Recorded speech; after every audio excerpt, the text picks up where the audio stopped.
today's video, I'm doing yet another tagged video, and the tag in question this time is something that was started a few months back, which is the favorite movie in every genre. Or more specifically, the following movie genres, starting with science fiction, animation, drama, romance, action, comedy, adventure, comic book, horror, western, musical, fantasy, and lastly, thriller. However, unlike the previous tagged video that I took part in which a specific YouTuber tagged me to take part in the challenge, the video I was watching was by a YouTuber that goes by Steph Cozza versus the movies, and at the end of their favorite movie in every genre tagged video, she basically straight up said, "Hey, person watching this tag, you're it." And I just said, you know what, I will take part in this challenge because it's something I wanted to do for a long time. I actually had the idea of at one point making a top 10 movies of all time, but the gimmick would be that it would be in 10 different genres, and I figured, hey, here's a tag which is exactly that, but not as a top 10 list. But although I will admit, it took me a lot longer to make this particular video than any other video I've made this past year, because not only did I have to sit down and think about what movie I wanted to represent each genre, but I also had a very busy summer, surprisingly, so I didn't really have that much opportunity or time to actually work on the video, and when I did, I worked on the video. So yeah, let's just say I took my time making this one video. But before I go any further, I do have two caveats. First caveat being that I will not include a movie for the animation genre, because animation is not a movie genre, it's a medium. There's a very big difference between the two, so I'll be replacing animation with noir. Second, I do apologize ahead of time because you will be hearing the phrase, "What can I say about this movie that hasn't already been said before?" because I will bring up a bunch of movies that will indeed fall into that category because they're so well known that I really don't think I need to explain the movie any further than I need to. Or if I do talk about that movie, I'll try to bring up details that people don't talk about in regards to that one movie. But anywho, without further ado, let's get on with the video. And as for the first movie genre, being science fiction, the movie that I decided to select for this particular genre goes to Jurassic Park. And before I go any further, technically the science surrounding the dinosaurs when the movie first came out was accurate to what we knew of dinosaurs back in the early 90s, but since then the depiction of the dinosaurs in this movie are technically scientifically inaccurate, only because the field of paleontology is ever changing. In that sense of what we know about dinosaurs today is outdated by tomorrow. But anywho, I'm not gonna go too much into detail in terms of why I consider Jurassic Park to be not just one of my favorite science fiction movies ever made, but one of my favorite movies in general, because it's Jurassic Park. What do I even need to say about it that hasn't been said already? I mean, sure, the movie's well written, has a great cast of characters that play off each other very well, the movie's expertly paced, you have that musical score composed by John Williams, and the special effects, which I love because it's using a hybridization technique combining both practical effects and CGI to cement the illusion that the dinosaurs in this movie are these living, breathing creatures that are actually interacting with our characters. Even some of the tinier details sprinkled in the first half of the movie have a major payoff in the second half. For example, the scene on the helicopter when our main cast of characters arrive at Jurassic Park itself. If you know how seatbelts work, you need a male and female component to buckle up. Yet, Dr. Grant has two female buckles. And at first glance, he was struggling to buckle up because he had two female components, but eventually he found a way to buckle up without a male component. In this tiny little moment is a brilliant way of foreshadowing one of the major plot twists that occurs in the second half of the movie. And as for the actual science of the movie, not so much the scientific accuracy of the dinosaurs, but more in the thematic sense, because Jurassic Park thematically is about how everything eventually leads to chaos, because mankind decides to play God by abusing said science and technology in order to resurrect these dinosaurs, which is nothing short of a miracle, but no matter how perfect they think they have control over these miracles, everything just goes from bad to worse for everybody, and this all leads into chaos. Essentially, making Jurassic Park a movie that's very anti-humanistic, in the same way that most Godzilla movies are anti-humanistic. And beyond those points, I'm pretty sure you get the general gist as to why I consider Jurassic Park to be not only my favorite science fiction movie, but one of my favorite movies of all time. And as for the next movie genre I want to bring up, that being noir, the the movie I decided to pick for this particular genre goes to Who Framed Roger Rabbit. And before I go any further, no, I'm not being a hypocrite here because, as I said earlier at the beginning of this whole tags video, animation is not a genre, it's a medium. And Who Framed Roger Rabbit, while not the first movie to do this, is definitely the one that does it the best in terms of combining live action and animation together. But anywho, what can I really say about this movie that hasn't been said already? Characters are amazing, and the integration of both the live action and animated characters is done fantastically and still holds up incredibly well today. And the mystery, as obvious as it is in terms of whodunit, is still a lot of fun to take part in the journey along with these characters to get to that point. Even some of the characters that weren't made for the movie are utilized very well here. Case in point, the movie was made in the 80s, and the filmmakers so easily could have integrated a lot of cartoon characters from that time period, everything from Transformers, G.I. Joe, He-Man, My Little Pony, and so forth. But the filmmakers made a wise decision not to include characters from that time period because if they did, it would have made this movie very dated. So they did the smart thing by using a lot of pre-existing characters from the time period that the movie exists, such as the Looney Tunes and Disney characters. And speaking of which, having Mickey Mouse and Bugs Bunny interacting with each other in this movie is not only iconic, but surreal to think about. But enough about those two characters. The movie also has really good writing in regards to the way the movie's paced, and not only the way the characters are written, but the way the script gives you a lot of information about the character without verbal exposition. The biggest example being the part where Eddie Valiant's at his desk and the camera pans over, you see all these various objects and pictures that, without a single line of dialogue, tells you everything you need to know about Eddie Valiant's past with his brother and the type of relationship they used to have with a lot of these tunes. And they do that constantly throughout the movie.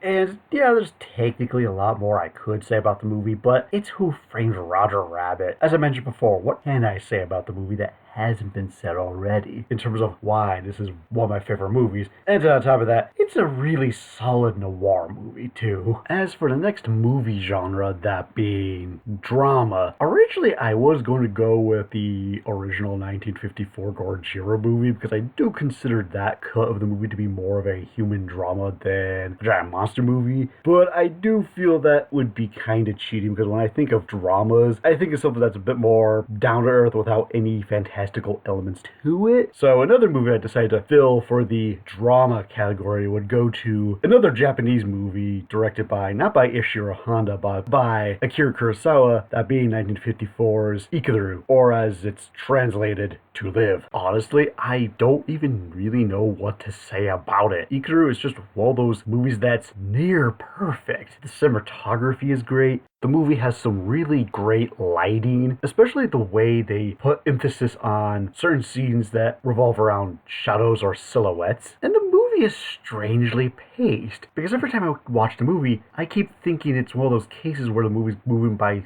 super slow, yet you realize by the time you get to a certain point, you're an hour into the movie. So it's magical like that, where the movie goes by kind of slow, but really it's gone by super fast. I can't quite explain why, but it just does.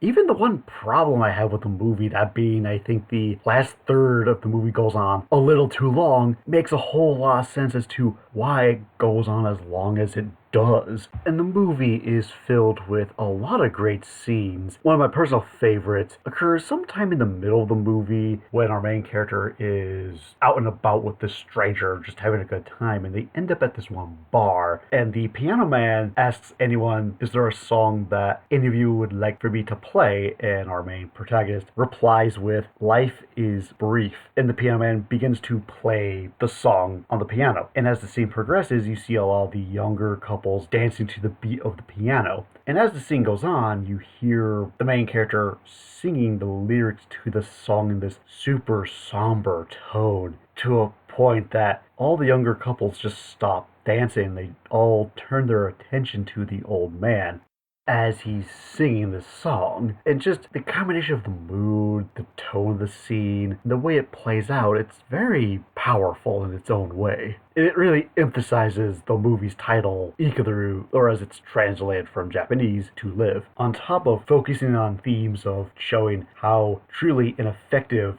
bureaucracy can be most of the time, the movie's main theme is about living life to its fullest and not being confined to the role that you're given in society. It's more about breaking free of the position you're given and leaving your legacy behind for our future generations to remember you. After all, life is short. Make the most of it you can and leave some meaningful impact on society. And that's what this movie does very well, which is the main thing that stood out to me about why I love this movie so much. And as for the next category, that being the movie genre romance, here's the thing. I watch a lot of movies in other genres that have romance in it, but I don't watch a whole lot of movies that have romance being the main topic. And if I had to pick two movies that had something to do with love, it comes down to two nominations. The first one being the 1991 animated Disney classic Beauty and the Beast, or the 2017 Guillermo del Toro movie The Shape of Water. And upon making those nominations, I just realized something about myself. But anywho, if I had to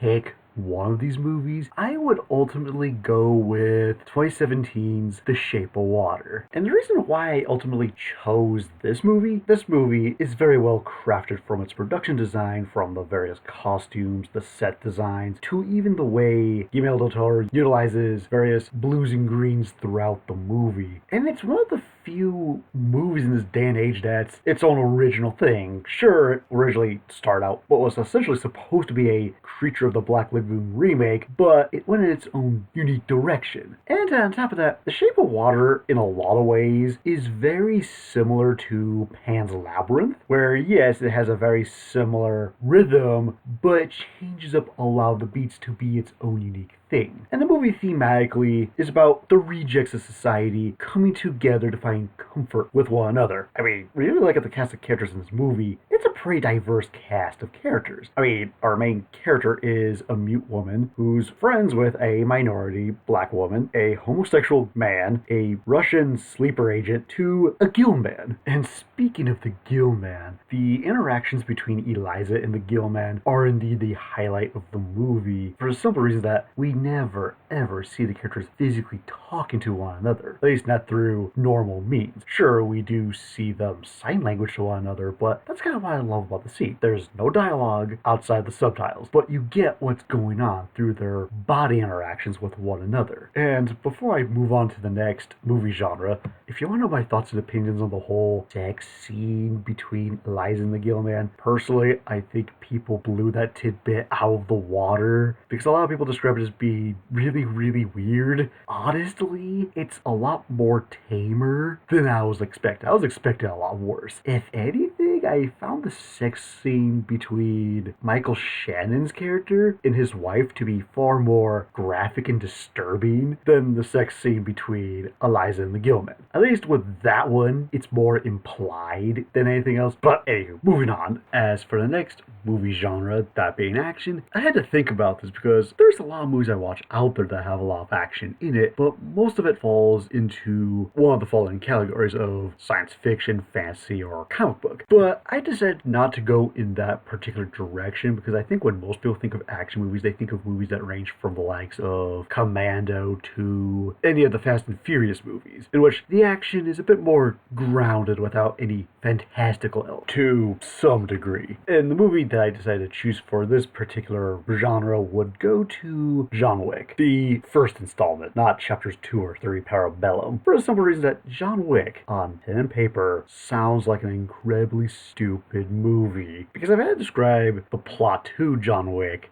it's basically a revenge movie about a former hitman going after the mafia because one of them killed his pet dog. Again, that sounds incredibly stupid, but the way the movie goes about this particular story is handled surprisingly well. Since the movie takes itself super seriously, but not too serious, because the movie itself acknowledges that, yes, the story's kind of stupid, and because of this, the movie finds a good balance of what to take seriously and what not to take so seriously. And unlike many other action movies, John Wick seems to be sort of like a deconstruction of certain tropes.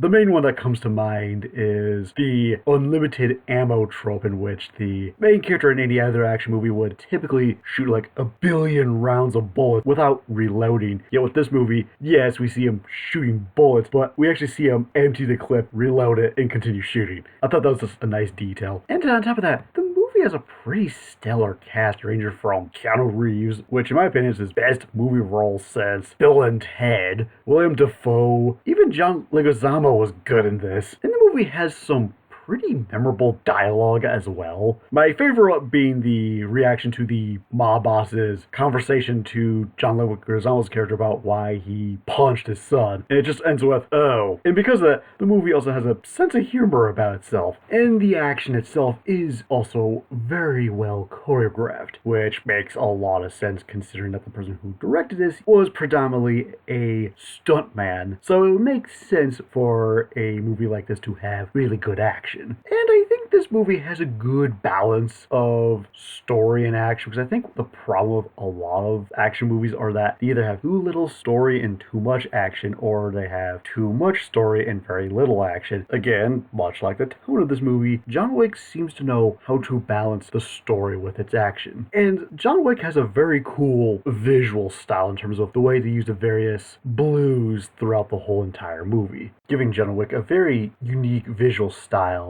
during those action scenes. As for the next genre, that being comedy, growing up, I didn't watch too many comedies growing up. Sure, I watched occasional comedies here and there, but it was never my bread and butter. Since humor is one of those things where it's super subjective, because what one person might find funny, the other person might not find it so funny. But over the years, I have found a few comedies here and there that I did indeed like. But if there's one comedy that I love the most, it would go to It's a Mad, Mad, Mad, Mad World. And this was a movie I discovered through James Rolfe, known for being the angry video game nerd, but in one of his videos where he talked about his favorite movies, he constantly brought this movie up, so I had to check it out, and upon checking it out, It's a Mad, Mad, Mad, Mad World, in my opinion, is the Infinity War of comedies, in that sense where it takes a lot of comedians from the 1960s, and I'm not talking like a small cast, I'm talking a gargantuan cast of comedians, and puts them all into one movie to give it that epic scope. But on top of that, the performances are comedic, and a lot of the humor just consists of nothing but visual gags. I mean, the movie begins with a guy kicking a bucket, both literally and metaphorically, which is super hilarious. And this man's death kicks off the plot of the movie, which is basically a rat race before a rat race, in which you have this tiny cast of ensemble characters trying to get to this one location to get this money, but as the movie progresses, the ensemble cast just keeps getting bigger and bigger and bigger, to a point where you have characters that you're rooting for, rooting against, and so on and so forth. One of my favorite moments in the entire movie is where you have one of the main characters who's kind of the underdog of the entire movie, lands at this gas station or some repair shop, and he ends up getting into a fist fight with these two employees, and this whole thing is one live action cartoon where it starts with them just simply throwing oil at each other to having the entire gas station repair shop being leveled. It's epic. So in some ways, It's a Mad, Mad, Mad, Mad World is basically a live action Looney Tunes movie without the Looney Tunes, if that makes any sense. Now, as for the next movie genre, that being adventure, the movie I decided to pick for this genre goes to the original 1933 King Kong movie. Because the 1933 King Kong movie is super special in that sense where it's a movie that's multi-genre, because some consider it to be a fantasy, some consider it to be a horror movie. For me, I always consider this to be my go-to adventure movie, because anytime I think of adventure, this, along with, movies like the Indiana Jones movies, came first. But the reason as to why I have the original 1933 King Kong movie on here, the movie is timelessly dated, like how the original 1954 Gojira movie is timelessly dated, in that sense where, yes, there are a lot of aspects of the movie that are dated, from the special effects to the way certain groups of people are depicted on film to even the way the cinematography is shot is all dated by modern movie standards. But there's a certain charm to the dated aspects of the movie that allows King Kong to stand the test of time, for better or for worse. And on top of that, this to me is a movie that's very rewatchable for a simple reason that I consider this to be a good prime example of what I consider to be a rainy day movie, in that sense where if there just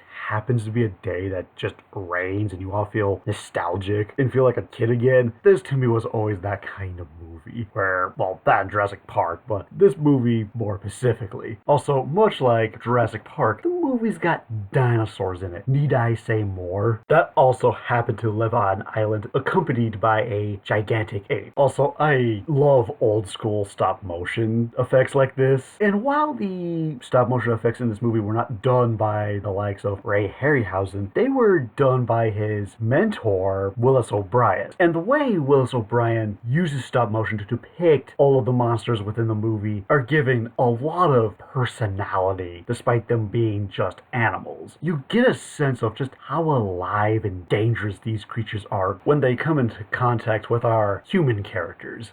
And of course, with this being an adventure movie, we explore plenty of locations from the streets of New York to the ship that our main characters travel from New York to Skull Island, and then of course, the main attraction of the movie, Skull Island itself. And in my opinion, this depiction of Skull Island is still the best depiction of it to date. Even as cool and dangerous as Skull Island would get in future movies down the road with the Peter Jackson remake or Kong Skull Island, this one to me, in my opinion, is just the best depiction of it, because it's not only the most mysterious of the Skull Islands we've seen, but it's also the most alive. Not just with the big dinosaurs, but even with the tiniest of creatures just flying in the background. You just get a sense of just how alive this island truly is, beyond the wall that the natives have put up. Also, this particular King Kong movie set the stage and introduced a thematic that would occur in most, if not all, future giant monster movies moving forward, that being anti-humanism. And if you're someone who's been paying attention to my Godzilla reviews, hashtag shameless plug here, you know what I'm talking about. But for those of you who don't know, humanism is the philosophy that mankind believes it's the end-all, be-all thing in the universe. No matter if the threat is natural, religious, or simply unknown. With anti-humanism, on the other hand, it takes either one or a combination of those elements and does a course correction, reminding mankind where it belongs on the food chain, essentially. And if you're wondering, where am I going with this idea? Let me ask you this. Why does Carl Denham take Kong back to New York in a thematical sense? Well, throughout the movie, we see Kong fight various creatures, from a T-Rex to a cave serpent and a pteranodon, each representing an element: earth, water, air. And remember, Kong himself is a species of gigantic ape, and technically the human race are just smaller apes. So there's a lot going on there. So on pen and paper, you think the movie is humanistic in that sense where, well, if Kong's defeating all these threats on Skull Island, we truly keep our status quo. But at the same time, during the last third, when Kong goes on the rampage in New York, the tables turn in a thematical sense, because now the movie becomes a bit more anti-humanistic. Kong, if you remember, not only is a natural part of Skull Island, but he's also the god to the natives of the island, and there's a lot about his backstory that we don't know about. So ironically, what Carl Denham thought was maybe in a thematical sense a representation of humanism turned out to be anti-humanistic all along. And even when Kong dies, there's a repercussions to the island that occur in the next movie, Son of Kong. Sure, it's not handled well, but again, showcasing that although he's slaying the monster, there's going to be repercussions because of Kong's death. And I actually find Kong in this movie to be super sympathetic. Sure, over the time, each movie interpretation has made Kong a bit more sympathetic to some degree, but this one does stand out the most because of how primitive this particular version of Kong is. And because of that, we feel the most sorry for him. And as for the human cast of characters for the movie, while not the most complex written by today's standards, the human cast for this movie, as simple as they are, function extremely well within the context of the movie. And those are the reasons why I consider Kong to be not just my favorite adventure movie, but just one of my favorite movies of all time. As for the next movie genre, being comic book, and my god, I think I had a super hard time choosing what comic book movie I wanted to put on here. And one of these days I actually might make a top 10 favorite comic book movies of all time, but if I had to choose one at this particular moment, it would go go to the original Iron Man movie from 2008, the one that started the entire Marvel Cinematic Universe. And the reason why I decided to pick this particular movie to represent the entirety of the comic book genre, Iron Man to me is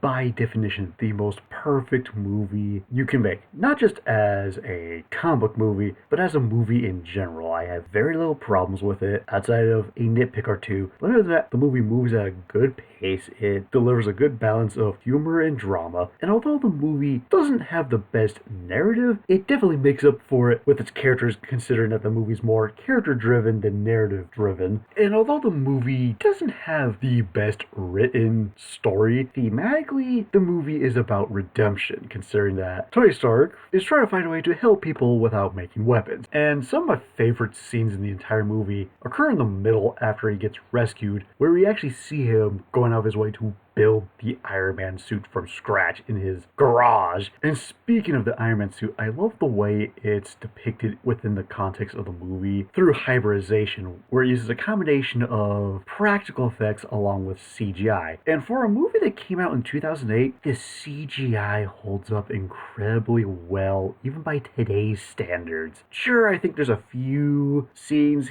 here and there that you could tell have aged a bit, but I still think the CGI in this movie has aged incredibly well. And the movie knows when and how to balance out both humor and drama. Because I noticed that in a lot of recent MCU movies, anytime there's a dramatic scene, they always follow it up with something comedic that kind of ruins the serious tone for a little bit, depending on what movie it is. With this movie, you either have scenes that are dedicated to being either humorous or scenes that are meant to be entirely dramatic. There's a good balance of both in this movie. And although the movie is very low-tech and quaint by today's standards in regards to both it being a comic book movie or another installment of the Marvel Cinematic Universe, that's one of its many charms. Iron Man is indeed one of my favorite comic book movies because of its low-tech and quaint nature. Because there are some scenes where we get to see Tony Stark try to find a way to beat the bad guy without using the suit in some shape or form, relying on his intellect. And at the time of the movie's release, it had one of the most shocking endings that I've ever seen up to that point in a comic book movie. I mean, who else would have predicted Tony Stark saying, "Yeah, I am Iron Man," resulted in the creation of what has become not only one of the most iconic characters of cinema, but one of my personal top 10 favorite movie characters of all time, that being Tony Stark, aka Iron Man. Now moving on to the next genre that in some ways is very reminiscent to comedy, that being horror, in that sense where the whole horror movie genre is also very subjective, because you got some movies that some people find scary, while other movies that people don't find scary. Although unlike comedy, I actually appreciate horror. Just depends on the type of horror it is. And this one was tough. I actually had a few in mind, but if there's one that I love watching the most, it's not that I think it's objectively the best horror movie ever made, but it's my personal favorite one, that being 1990's Tremors, starring Kevin Bacon. Now, for those of you who don't know what Tremors is about, the best way I can describe it, it's basically a quiet place before a quiet place. Just imagine Kevin Bacon battling some giant worms and you get the same idea. And unlike most other horror movies, Tremors has a cast of human characters that you actually do care about from start to finish. Because I find that most human cast of characters in a horror movie are simply there just to be dead meat by the end. But with this cast of characters, it's one of those things where you actually get to know each and every single individual to some degree in the relationship they have with each other, kind of in a big dysfunctional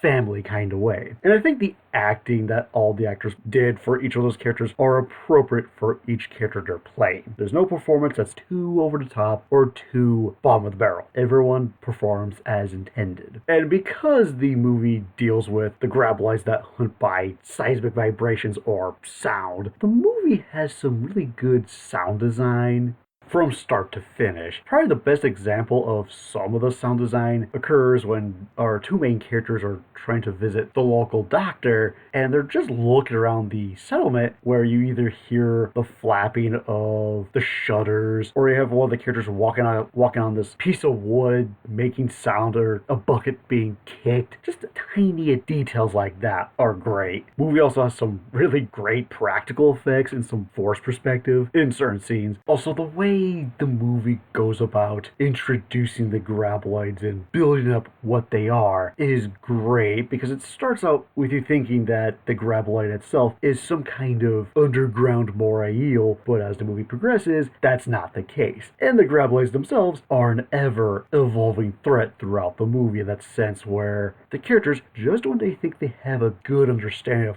how these things operate, the Tremors always throw a curveball, spelling disaster for everybody, which raises the stakes as the movie goes along. And it's actually one of the few times where, within this one movie, they speculate as to what the graboid is, but they don't confirm the origin to the graboid, because that's not their main focus. They're just trying to focus on surviving the attack and move on. Now, sure, moving past the first installment into the numerous Tremor sequels, yes, we do learn more about the graboids in a biological sense in terms of where they came from and what they're able to do.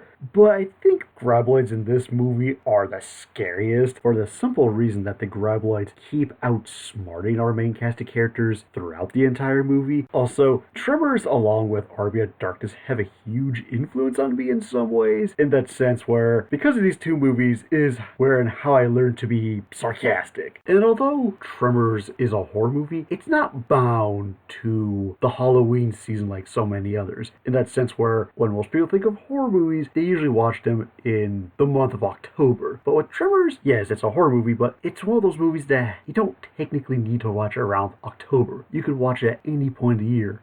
Now, as for the next movie genre, that being westerns, I always found westerns to be paradoxical in nature, at least my relation to them, because on the one hand, I'm not the biggest fan of westerns, yet there's a ton of westerns out there that I think are really good, and there's a few that I do indeed generally like. I'm not sure why this is the case, but it is. And the thing is, if this was any other list, I would probably put down The Valley of Gwangi, because it's a very meat and potatoes type movie, since the premise simply is cowboys and dinosaurs. But when I think of westerns, I think of something that's more down to earth, set in the Old West. So sorry, as much as I like to have The Valley of Gwangi on here, I'm not going to include it because of its more fantastical elements. Instead, I'm going to stick with what is arguably the most iconic western, more specifically the spaghetti western of The Good, the Bad, and the Ugly. I mean, do I even need to say anything about this movie that has been said already? I mean, the characters are amazing, the movie moves at a good pace, the cinematography is very well shot, the soundtrack alone is amazing, and the movie has a surprising sense of humor, especially when Tuco is on screen. And although this is technically the third movie within the Dollars trilogy that technically acts as a prequel to the other two movies, I think The Good, the Bad, the Ugly functions very well as a third installment, and serves as a good conclusion to the trilogy despite it technically being a prequel, which is something that's never really been done before, nor has it been done since then. And yeah, I really don't have too much to say about The Good, the Bad, the Ugly, because, as I mentioned before, it's The Good, the Bad, the Ugly. Need I say more? And now on to the next movie genre, that being musicals. And musicals in general, for me, tend to be either a hit or miss, although I have discovered a few that I have enjoyed over the years, not counting the big library that is the animated Disney movies. There's a few I can name off the top of my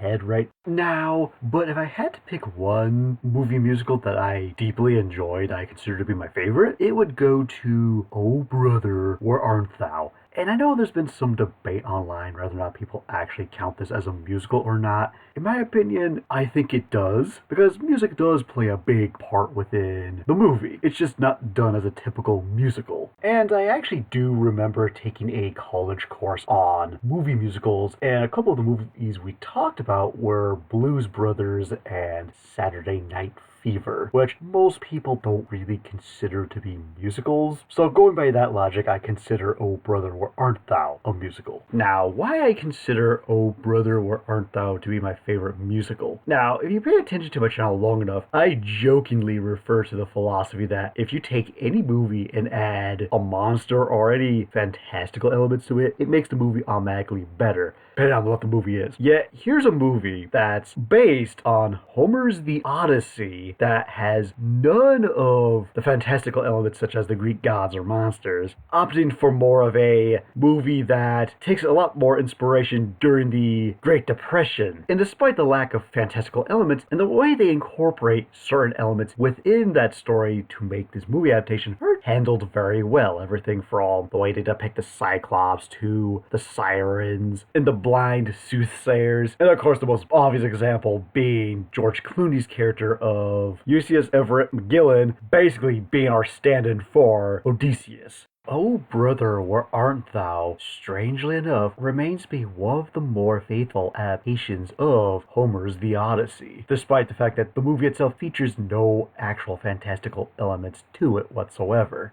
Also, speaking of George Clooney, I think the cast in this movie is amazing. I mean, you have everyone from George Clooney, John Turturro, Tim Blake Nelson, John Goodman, Holly Hunter, just to name a few, and I think they all give fantastic performances. And as far as the musical aspect of the movie is concerned, how do the musical numbers hold up? Well, here's the thing. The purpose of a musical number in any given musical is to either advance the plot or develop the characters, or even sometimes express a character what they're feeling at that particular moment. And of course, when these musical numbers do happen, there's a lot of singing and dancing involved. That being said, with the way this movie handles its musical numbers, they're not done like traditional musical numbers. Sure, there's one or two musical numbers that actually do matter something to the plot that does drive it forward to some degree, but some of them don't really develop the characters, and there's a few that probably could be taken out. Yet at the same time, it's just one of those cases where I really don't think the movie could function without any of these musical numbers, even if the musical number in question doesn't really add anything to the story. If anything, some of these musical numbers provide good atmosphere to certain scenes that help the movie and its characters in some shape or form, but without being done as a traditional musical, if that made any sense. Also, the movie has some really great production values, from the costume and set designs that the characters interact and use, in that sense where the film crew managed to do a really good job of recreating 1930s Great Depression era America, even down to the way certain characters talked to one another, as far as the language is concerned, and even using color correction to give the movie a more sepia tone visual aesthetic, or what I think is sepia tone, making the movie look very brown in color. And on top of that, I just think, oh brother, where art thou? Even if it wasn't based on Homer's Odyssey, I still think it's a great movie in its own right. And as for the next movie genre, that being fantasy, I'm not gonna lie, I had a really hard time picking one singular movie from this genre, because I do love fantasy as a genre. I mean, you got the Lord of the Rings trilogy, which I will refrain from talking about, because I feel like if I was to put the entire trilogy down, I feel like not only would that be a massive cop-out, but I also feel like that would be very generic that's the essential fantasy movie to pick, so I'm going to refrain from picking the Lord of the Rings trilogy as much as I love it. But I also love the old school sword and sorcery movies that had the stop motion done by Ray Harryhausen, ranging from The Seventh Voyage of Sinbad to Chasing the Argonauts, or even urban fantasy with movies such as Beetlejuice to Pan's Labyrinth. Then you have fantasy movies that exist within the medium of animation itself, and you could go in so many directions, with the likes of the How to Train Your Dragon movies, to even something that's from overseas, with examples of highly acclaimed anime movies from Studio Ghibli, such as Kiki's Delivery Service or Princess Mononoke. But when it came down to picking one singular fantasy movie for this genre, the one that I always watch time and time again goes to 1992 animated Disney classic Aladdin, one of the most recognizable Disney animated movies, not just from the Disney Renaissance era, but within all of the animated library that Disney has. And if anyone's wondering, no, I don't think this is better than Beauty and the Beast. I still think Beauty and the Beast is objectively a better made movie than Aladdin. That being said, I love Aladdin, not just as a Disney movie, but as a fantasy movie in general. And like certain other movies movies that I've mentioned on this list before, I really don't know what to say about Aladdin that hasn't already been said before. The story, while not the most original thing ever, is handled very well in regards to the way the story's written, the way the movie is paced. The musical numbers are all memorable. And it's actually one of the few Disney movies in which I actually remember all of the musical numbers. And the movie has an amazing cast of characters that are used very well. Even some of the minor characters leave a big impression on you, which is saying a lot considering that the movie already has a huge cast of memorable characters as it is. I don't even think I need to mention the genie because it's the genie. He's the most memorable character of the entire movie, which is interesting considering that he doesn't get introduced into the movie story until halfway through the movie, which is impressive considering that anytime any other movie tries to introduce a major character halfway through the movie, it usually fails. Yet here's a movie in which introduces a main character halfway through but manages to work out in the long run. And on top of that, the movie has Jafar, who's not only one of my favorite Disney villains, but he's also one of my favorite movie villains in general. Also, on top of that, Aladdin is nearly a perfect movie in my opinion. The only thing holding it back are some of the pop culture references that the genie spews out throughout the movie. And although I recognize many of them, there are some that I don't think hold up by today's standards, but I think the movie surrounding the pop culture references holds up incredibly well. And for the last movie genre that I'm going to cover is thriller. And much like the romance genre, thriller isn't really my favorite movie genre to watch. And I have seen a few thrillers here and there, but I can't really sit here and say, this movie is my favorite from the genre. Or if I do, it would be Captain America the Winter Soldier. But I'm going to avoid placing this movie within this genre because it does have a lot of fantastical elements to it. And much like action, when I think of thriller, I think of something that has no fantastical elements to it whatsoever and is a bit more down to earth. And the movie that I got in mind is a movie that I don't consider to be my favorite from this genre. It's just one that I happen to like that belongs to the genre, that being Shooter. And while I never read the 1993 novel Point of Impact by Stephen Hunter, I'm not entirely sure why, but I do enjoy this movie. For me, it's very well paced. The acting is good for what is required for this particular type of movie, although I do find Michael Peña's character to be kind of odd because I'm so used to seeing him in the Ant-Man movies as being more comical relief than when I see him here as being more serious. It definitely is an adjustment, but I do like his character enough in terms of how they function within the movie. And while having the main character running from the authorities and essentially becoming more of a MacGyver character as the movie progresses is technically nothing new. Hell, I think the Bourne movies popularized this idea to begin with. I think the way the movie goes about handling those type of concepts is done differently enough to be its own thing. Granted, I've never seen any of the Bourne movies, so what do I know? Although probably my favorite scene in this entire movie occurs near the end, where our main character of Bob Lee Swagger